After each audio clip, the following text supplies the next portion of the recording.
We will try to understand the secret of success scientifically using this formula. Work done equals force displacement. This is a basic formula in physics where this calculates how much work is done.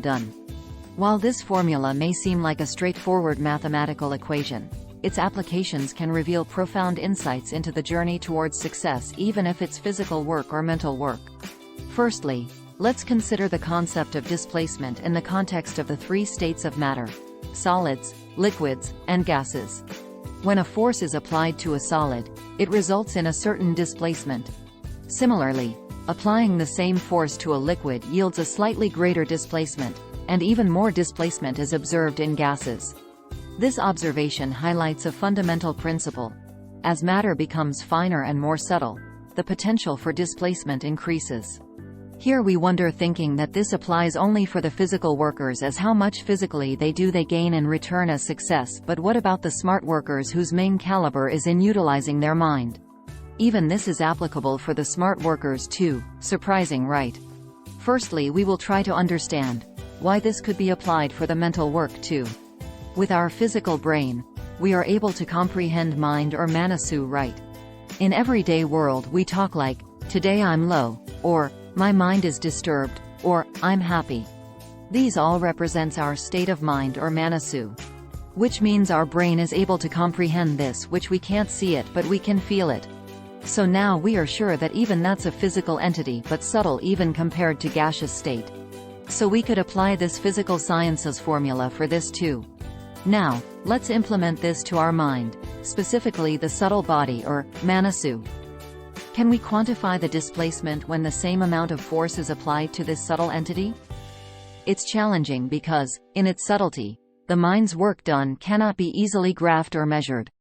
However, we often see in our lives that when we wholeheartedly commit ourselves to a task, the results often surpass our initial expectations.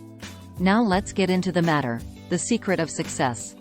The key revelation here is that if we genuinely love the work we do, our mind becomes deeply involved in the process, much like the finer states of matter that exhibit greater displacement. Even in Bhagavad Gita, Arjun with heavy heart appeals Krishna, saying that Manasihi Bahu Chanchalam Krishna, which means manasu or mind is not at all constant, it wavers all the time. If we observe closely, even Krishna doesn't say no. So we are sure that the displacement for manasu or mind is more. Now we can use this high displacement for a single thought. Manasu or mind is so subtler, so its displacement is much more even compared to gaseous state. Now here the force is unwavering desire to achieve it. Target is desire. Here if we have an unwavering desire, and if the manasu or the mind has the displacement only on this specific thought, then work done is obvious. Okay, we'll explain in detail. As thoughts lead to words. Words lead to actions. Actions lead to deeds. Generating thoughts is the starting point, and these thoughts are often born from our desires. It's essential to discern whether these desires are wise and aligned with our purpose. An illuminating example comes from Einstein's thought experiment, chasing the light. At the age of 16, Einstein imagined chasing after a beam of light, a thought experiment that played a pivotal role in his development of special relativity.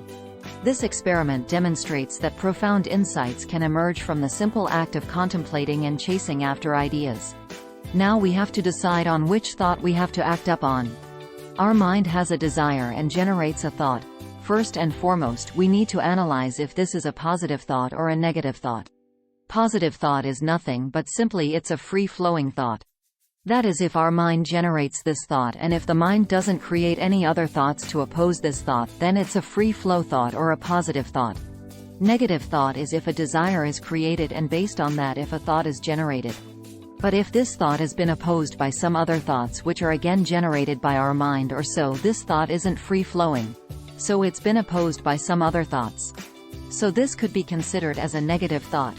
Here we will dig a little deeper by analyzing it through the concept of energy. Energy can neither be created nor destroyed, but can be converted from one form to other.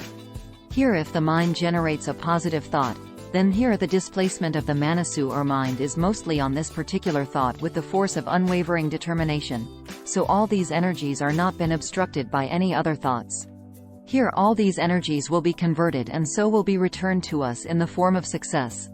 If the mind generates a negative thought, that is, the Manasu is displaced not only on this thought but also these other opposing thoughts too. So here on this thought the displacement is less compared to the positive thought, and the energies are also distributed on the thought initially generated and on the opposing thoughts. So here maybe the energy used to convert the initial thought could be nullified by the opposing thoughts, or maybe these opposing thoughts are opposing so vigorously. So these opposing thoughts' energies are converted and we get a negative result, as the displacement of Manasu is more in the opposite direction compared to the displacement of the initial thought. So now we understand that picking the right thought is the first step towards success. Maybe that's the reason too why Krishna in Bhagavad Gita says to Arjun, "Your duty is to work and leave the results to me, the ultimate."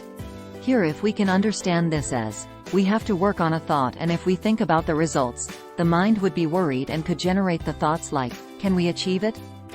Or are we eligible to achieve it? So on and so forth. So here again this thought of work has been objected by these doubtful thoughts. Which means this thought of work is now not a free-flowing thought, as Theses' energies are again not single-pointed and distributed. So we have to just nurture the right thought and just work up on it without even bothering about the results, as success is guaranteed as per these scientific explanations too. In essence, the secret of success lies in cultivating a deep passion for what we do, which is the driving force, nurturing our thoughts and acting on one thought where the mind's complete displacement mostly will be on this thought. Success is an inner journey fueled by genuine love for our endeavors, and it's not something to be sought externally. It's a profound realization that echoes through the ages, from the pursuit of science to the pursuit of our personal aspirations. Finally, indeed, at the core of our endeavors, what we're all striving for is success in our lives. This achievement is within reach when we harness the power of the right thoughts and act upon them with wholehearted dedication. As we've explored, the subtlety of our minds, akin to the finer states of matter, allows for remarkable displacement when we fully commit ourselves to a purpose. So, it's simple, isn't it? The secret to success lies within us.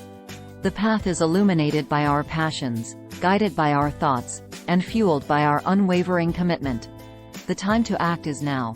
There's no need to wait any longer. Let's leap into the journey of pursuing our dreams and aspirations with a wholehearted spirit, for it's through this pursuit that we unlock the boundless potential of our subtle bodies and pave the way to the success we seek.